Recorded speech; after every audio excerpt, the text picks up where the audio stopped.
Again with Rob Gray, and I've got Neil as well, who's come all the way from Scotland to be here.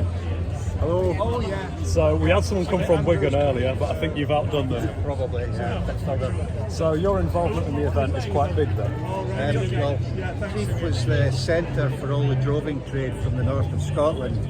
Thousands of cattle were gathered in Crieff and sold on to be driven south, and they were driven. Wetherby is halfway between Edinburgh and London, so it was an obvious point for the drovers to go through on the way south.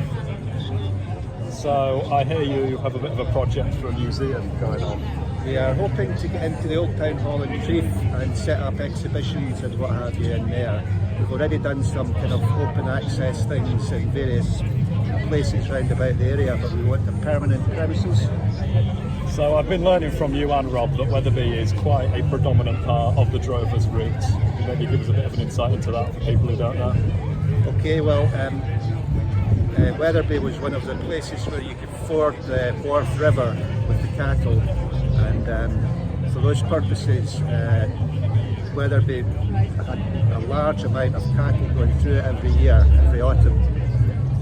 Okay, so the trade of Wetherby the trade from Scotland built Wetherby, as you were saying to me earlier on. That's right, yeah, it was really quite important, and it gave confidence to the local community for that 200 years or so that the business actually occurred. It's a fascinating part of our local history, and it's often been forgotten, I think. So it was a delight to sort of be able to write that book and make those connections with Crieff, and the way that happened, I was doing the research, and they've got a nice website with some information on, and I rang them up and we forged that link, and it's fascinating and really quite encouraging that Crieff and us are now linked by cattle droving. So you've written a book based off Neil's knowledge and what he already knows. That's right, yeah.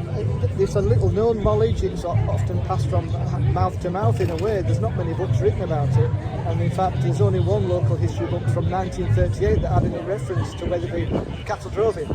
Yeah. So building a history, building a bit of a picture and preserving it for future generations, as is the case with the museum, I guess, as well.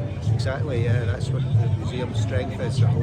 Yeah. And your involvement today, I understand you're doing a bit of a presentation later on.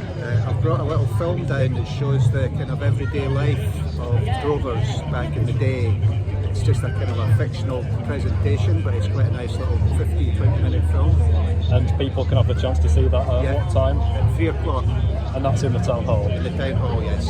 So 3 o'clock in the town hall, Neil has a presentation on drovers, and I thank you both for your involvement in today's event. Thank you for chatting to Tempo FM. Thank you, thanks a lot. Thank you.